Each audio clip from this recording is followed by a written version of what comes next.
Hi viewers, welcome to our channel. Sri Reddy మనకు తెలిసిందే social మీడియాలో ఎంత యాక్టివ్గా ఉంటారో. అయితే ఇప్పుడు ఆమె అరెస్ట్ అయినట్టుగా వార్తలు అయితే వినిపిస్తున్నాయి. అసలు శ్రీరెడ్డి ఎందుకు అరెస్ట్ అయింది? మామూలుగా ఎక్కువ కాంట్రవర్షియల్ కామెంట్స్ చేయడంలో తను చాలా యాక్టివ్గా కూడా ఉంటుంది. అయితే ఇప్పుడే కామెంట్స్ చేసింది. ఎందుకు అరెస్ట్ చేశారు, అసలు ఏం జరిగింది? ఇప్పుడు అదే అంశం మీద డిస్కస్ చేయడానికి ప్రజెంట్ మనతో పాటు జగదేవ్ గారు సీనియర్ జర్నలిస్ట్ ఉన్నారు. వారితో ఒకసారి మాట్లాడదాం. సార్ నమస్కారం. సార్ నమస్తే. సో శ్రీరెడ్డి గారు మనకు తెలిసిందే ఎక్కువగా కాంట్రవర్సీ క్రియేట్ చేస్తూ ఉంటారు ఆమె. అయితే ఇప్పుడు ఆమె అరెస్ట్ అయినట్టుగా వార్తలు అయితే వినిపిస్తున్నాయి సార్. మరి అరెస్ట్ అయ్యారా లేదా? ఏ ఇష్యూ పైన అరెస్ట్ అయ్యారు సార్? శ్రీరెడ్డి గారు ఈ మధ్యకాలంలో వార్తల్లో నిలబడలేదు. ఓడిపోయిన తర్వాత ఒక విషయంలో మాట్లాడారు. అది కూడా ఏంటంటే ఎవరెవరికో సోషల్ మీడియాకి సంబంధించి ఇచ్చి అన్ని చేపించింది వైసీపీ. వాళ్ళు ఎవరికో అదే మన ఐపాక్ట్ వాళ్ళకి ఇంకా 50 కోట్లు ఎంతో బాకీ అంట. అదేదో మాకు ఒక 5 కోట్లు ఇస్తే మాలాంటి వాళ్ళకి మా లైఫ్ సెటిల్ అవుతుంది, మీకోసం ఫ్రీగా ఎన్ని చేసాం, ఎంత తాపత్రయపడ్డాం, మేము మీకు కనపడము అన్నట్టుగా ఇండైరెక్ట్గా సజ్జల భార్గవ్ గారిని కూడా ఇన్వాల్వ్ అయ్యేలాగా ఒక కామెంట్ చేశారు. ఆవిడ కొంచెం ముక్కుసూటిగా వెళ్తుంది, అంతకు మించి మాట్లాడుతుంటుంది ఆవిడ. నాది నేను అనుకోవడం అంటే మాట తీరు కూడా ఒక్కోసారి అలాగే ఉంటుంది. అయితే ఓడిపోయినప్పుడు కొంచెం వల్గర్గా కూడా మాట్లాడదు. మిత్రుడు ఫోన్లో చూపించాడు వీడియో. ఆవిడ ఇట్లా మీరందరూ సేఫ్రా బాబు, మీరు ఓడిపోయిన మీకే నష్టం లేదు, కానీ ఇక్కడ నేను కూటమి సభ్యులతో నేను పడాలి, ఒక్కొక్కడు ఇంకా నేను ఇప్పుడు దొరుకుతానా, ఎట్లాగా నా మీద కౌంటర్లు వేయాలి అన్నట్టుగా చూస్తూ ఉంటారు అన్నట్టుగా మాట్లాడారు. సో ఇప్పుడు మళ్ళీ ఒక నెల రోజుల తర్వాత, నెల దాటిందేమో, ముఖ్యమంత్రి చంద్రబాబు నాయుడు గారి మీద, పవన్ కళ్యాణ్ గారి మీద, అలాగే హోంమంత్రి అనిత గారి మీద కూడా అనుచిత వ్యాఖ్యలు చేశారు అంట. బట్ నేను ఆ వీడియో అయితే చూడలేదు. ఆల్రెడీ ఇప్పటికీ వార్తల్లో అయితే వస్తుంది, ఈవిడ మీద కేసు, కర్నూలులో కేసు ఫైల్ అయింది, ఏ క్షణాన్ని అరెస్ట్ చేయొచ్చని. ఎప్పుడైతే ఫైల్ చేశారో ఎవరు ఆ వ్యక్తి ఏంటంటే ఆమె పూర్వాపరాలు పరిశీలిస్తారు, ఎవరు ఆ వ్యక్తి, ఎక్కడ ఉంటారు ఏంటని. దానికి సంబంధించి వీళ్ళు గ్యాదర్ చేసి నెంబర్ ఇవ్వడం ఏదో చేశారు. ఆ నెంబర్ ట్రేస్ అవుట్ చేస్తుంటే నాట్ రీచబుల్ ఏదో వస్తుందంట. మేబీ ఆవిడ ఇండియాలో ఉన్నారా, లేదంటే ఏపీలో ఉన్నారా, లేరా తెలంగాణలో ఉన్నారా, లేదా చెన్నైలో ఉన్నారా అనేది ఇంకా తర్వాత పోలీసు పని. కంప్లైంట్ నోట్ చేశారు కాబట్టి ఆల్రెడీ 352 సెక్షన్ కింద ఏదో కేసు ఫైల్ చేశారని కూడా అంటున్నారు. అయితే ఇక్కడ మనం గమనించాల్సింది ఏంటంటే సోషల్ మీడియాకి సంబంధించిన ఏవైతే అనుచిత వ్యాఖ్యలకి సంబంధించి కేసు ఫైల్ అవుతున్నాయో అవి అంత బలంగా నిలబడట్లేదు అనే వార్త కూడా విన్నాను ఎక్కడో.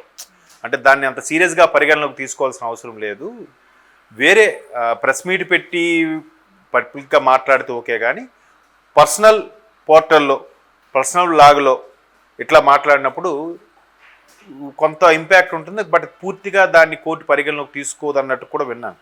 మేబీ అటువంటి సందర్భాలని బేస్ చేసుకొని ఇటువంటి వాళ్ళు చెలరైపోతున్నారేమో అయ్యుండొచ్చు.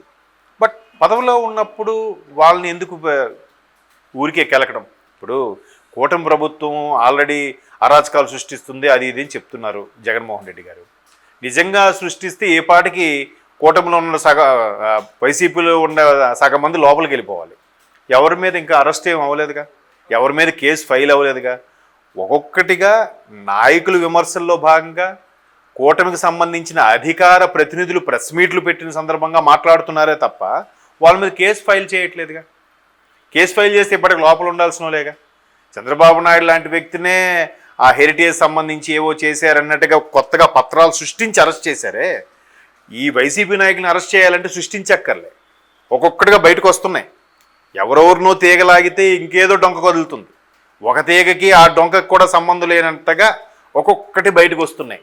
ఇసుక స్కాములు అయితేనేమి, లిక్కర్ స్కాములు అయితేనేమి, ఆఖరికి వైసీపీ బిల్డింగులు ఆ స్కాములు, భూదందాలు, కబ్జాలు, ల్యాండ్ యాక్ట్లు, ఆఖరికి దైవ దర్శనాల మీద కూడా స్కాములు జరిగాయి అన్నట్టు కూడా విన్నాం. సో ఇవన్నీ ఒకవేళ కూటమి కానీ ఆ దిశగా అడుగులు వేస్తే సగం మంది ఇప్పటికీ అరెస్టులు అయ్యి ఉండేవారు. బట్ పిన్నెల్లి లాంటి వాళ్ళని ఎలక్షన్ కమిషన్ సీరియస్గా తీసుకొని పరిగణలోకి తీసింది కాబట్టి ఆయన అరెస్ట్ అయ్యి నెల్లూరు సెంట్రల్ జైల్లో ఉన్నాడు. ఆవిడ ఇట్లా మీరందరూ సేఫ్రా బాబు, మీరు ఓడిపోయిన మీకే నష్టం లేదు, కానీ ఇక్కడ నేను కూటమి సభ్యులతో నేను పడాలి, ఒక్కొక్కడు ఇంకా నేను ఇప్పుడు దొరుకుతానా, ఎట్లాగా నా మీద కౌంటర్లు వేయాలి అన్నట్టుగా చూస్తూ ఉంటారు అన్నట్టుగా మాట్లాడారు. సో ఇప్పుడు మళ్ళీ ఒక నెల రోజుల తర్వాత, నెల దాటిందేమో, ముఖ్యమంత్రి చంద్రబాబు నాయుడు గారి మీద, పవన్ కళ్యాణ్ గారి మీద, అలాగే హోంమంత్రి అనిత గారి మీద కూడా అనుచిత వ్యాఖ్యలు చేశారు అంట. బట్ నేను ఆ వీడియో అయితే చూడలేదు. ఆల్రెడీ ఇప్పటికీ వార్తల్లో అయితే వస్తుంది, ఈవిడ మీద కేసు, కర్నూలులో కేసు ఫైల్ అయింది, ఏ క్షణాన్ని అరెస్ట్ చేయొచ్చని. ఎప్పుడైతే ఫైల్ చేశారో ఎవరు ఆ వ్యక్తి ఏంటంటే ఆమె పూర్వాపరాలు పరిశీలిస్తారు, ఎవరు ఆ వ్యక్తి, ఎక్కడ ఉంటారు ఏంటని. దానికి సంబంధించి వీళ్ళు గ్యాదర్ చేసి నెంబర్ ఇవ్వడం ఏదో చేశారు. ఆ నెంబర్ ట్రేస్ అవుట్ చేస్తుంటే నాట్ రీచబుల్ ఏదో వస్తుందంట. మేబీ ఆవిడ ఇండియాలో ఉన్నారా, లేదంటే ఏపీలో ఉన్నారా, లేరా. మిగతా దానికి కూడా కక్ష సాధింపు అంటే ఏం చేయాలి? నెక్స్ట్ కక్ష సాధింపు కాకుండా ఇలాగ అరెస్ట్ చేయలేదు అనుకోండి, ఈయన చూసి ఇంకోళ్ళు వస్తారుగా. ఇప్పుడు చాలామంది కోరుకున్నది ఏంటంటే, ఇప్పుడు సోకాల్డ్ మంత్రులుగా ఉన్న వాళ్ళు కూడా గతంలో ఛానల్స్కి ఇచ్చిన ఇంటర్వ్యూల్లో అసలు మీ గవర్నమెంట్ వస్తే ఫస్ట్ టార్గెట్ ఏంటి అంటే, వెంటనే ఇప్పుడు సోకాల్డ్ మంత్రులు ఎవరైతే ఉన్నారో ఆంధ్రప్రదేశ్లో వాళ్ళు కూడా పేర్లు అనవసరం, టార్గెట్ ఏం కాదు సార్, చట్టబద్ధంగానే వెళ్తాం మేము. చట్టపరంగా వాళ్ళు ఏవేమి లోపాలు ఉన్నాయి, వాళ్ళు ఏవేవి తప్పులు చేశారో, శిశుపాలుడి కంటే ఎక్కువ తప్పులు చేశారు, 100 తప్పులకైనా క్షమించవచ్చు, వాళ్ళు దాటేశారు 100 తప్పులు. విమర్శలు ఒకటే కాదు, వాళ్ళు చేసే దందాలు, స్కాములు, అవినీతిలు, ఆరోపణలు ఒకటి కాదు, చాలా ఉన్నాయి, అవన్నీ తిమింగిలాలు. వాటిని చట్టపరంగా వెళ్ళి మేము ఎదుర్కొంటాం కానీ కక్ష సాధింపు కాదు అన్నట్టుగా చెప్పుకొచ్చారు. బట్ ఇప్పుడు కూటమి కార్యకర్తలు మాత్రం చాలా రగిలిపోతున్నారు. ఎందుకు రగిలిపోతున్నారట? ఒకవైపు శ్రీరెడ్డి లాంటి వాళ్ళు కానీ, కొడాల నాన్నగారు లాంటి వాళ్ళు కానీ, లేదంటే అనిల్ కుమార్ యాదవ్ గారు కానీ, వేరే అంబటి గారు కానీ, ఇలాంటి వైసీపీ నాయకులు, వైసీపీ సానుభూతి పరులు ఎవరెవరైతే గతంలో దారుణమైన విమర్శలు చేశారో వాళ్ళందరూ సేఫ్టీగా ఉన్నప్పుడు వాళ్ళందరూ ఇప్పుడు హాయిగానే ఉన్నారు. ఎటొచ్చి మధ్యలో కార్యకర్తలు మేము నలిగిపోయాము, ఇప్పుడు కూడా మీరు వాళ్ళ మీద చర్యలు తీసుకోకపోతే ఎలాగా అంటుంటే, ఒకవైపు చంద్రబాబు నాయుడు గారు కానీ, పవన్ కళ్యాణ్ గారు కానీ ఏమంటున్నారు, సమయం పాటించండి, వాళ్ళు రెచ్చగొట్ట వ్యాఖ్యలు చేస్తున్నారు, మీరు రెచ్చిపోవద్దు, కవ్వింపు చర్యలకు దిగుతున్నారు, మీరు దిగద్దు, ప్రభుత్వం అంది, వాళ్ళు అరుస్తారు కాసి కొన్నాళ్ళకు ఊరుకుంటారు, మీరు అలాంటివి ఏం తీసుకోకండి. మనం ఇప్పుడు ఇంత పెద్ద బాధ్యత పెట్టారు ప్రజలు, ఇంత మెజార్టీతో గెలిపించారు కాబట్టి 164 సీట్లతో మనం ఉన్నాం కాబట్టి కూటమిగా, వాళ్ళ పిల్ల చేష్టలకు మీరు ఏమి ఇదైపోవద్దు, మెల్లమెల్లగా అన్నీ సర్దుకుంటే వాళ్ళు ఎవరెవరైతే స్కామ్లో వాళ్ళందరూ ఇదవుతారు. మన కాన్సెప్ట్ అది కాదు, మనకు ప్రజల బాధ్యత పెట్టారు. ఇప్పుడు డెవలపింగ్ రాష్ట్రం సుభిక్షంగా ఉండాలి, మళ్ళీ సర్దుకోవాలి. 10 ఏళ్ళు వెనక్కి వెళ్ళిపోయిన రాష్ట్రం మళ్ళీ సెటరేట్ అవ్వాలంటే ఏం చేయాలి, ఆ దాని మీద దృష్టి పెట్టండి అని చెప్పడం కార్యకర్తలకి నచ్చట్లే. అరే ఇప్పుడు వాడిని ఎక్స్క్యూజ్ చేస్తే రేపొద్దున శ్రీరెడ్డిని చూసి ఇంకోటి వస్తాడు, వాళ్ళు ఇలాంటి వ్యాఖ్యలే చేస్తారు. సో మీకు చెక్ పెట్టాలి కదా, మీరు ఏదో చర్యలు తీసుకోవాలని ఒకవైపు కార్యకర్తలు రగిలిపోతున్నారు. రగిలిపోతూ వాళ్ళ స్థానిక నాయకుడికి చెప్తున్నారు, స్థానికంగా ఉన్న ఎమ్మెల్యేలకు కానీ వాళ్ళ నాయకులకు కానీ చెప్తున్నారు.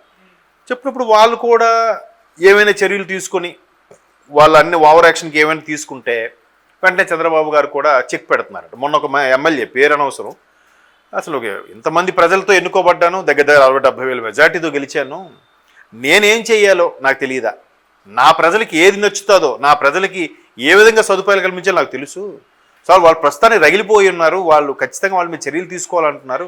ఇటువంటి చర్యలు తీసుకోవడానికి కూడా మీరు మాకు అవకాశం ఇవ్వకపోతే మరి మేము ఎమ్మెల్యే గెలిచి కూడా వేస్ట్ అన్నట్టుగా ఒక ఎమ్మెల్యే బాబు గారి విషయంలో కొద్దిగా సీరియస్ గారి అంటే బాధతో, సార్ మీరు ఎంతసేపు శాంతి అహింస అంటున్నారు, వాడు చూస్తే ఎలరైపోతున్నాడు, ఎక్కడో ఒకరు చెక్ పెట్టకపోతే, ఎక్కడో ఒక కేసులో సిజరింగ్ ఇవ్వకపోతే ఈయన చూసి మరో 10 మంది వస్తారు, ఇది కరెక్ట్ కాదు అన్నారట. బట్ చూద్దాం, ప్రభుత్వం కూడా ఆచితూచి అడుగులు వేస్తుంది. ఎవరు చట్టపరంగా దొరికితే ఆయన ఖచ్చితంగా చర్యలు తీసుకుందాం అన్నట్టుగానే ఉంది, కవ్వింపు చర్యలకు వెళ్లకుండా. బట్ ఇలాగ మరీ మమ్మల్ని ఏం చేయలేరు కదా, మేము దొరకంలే తప్పించి తిరుగుతామని అంటే మాత్రం ఖచ్చితంగా కేసులు ఫైల్ చేయాల్సిందే.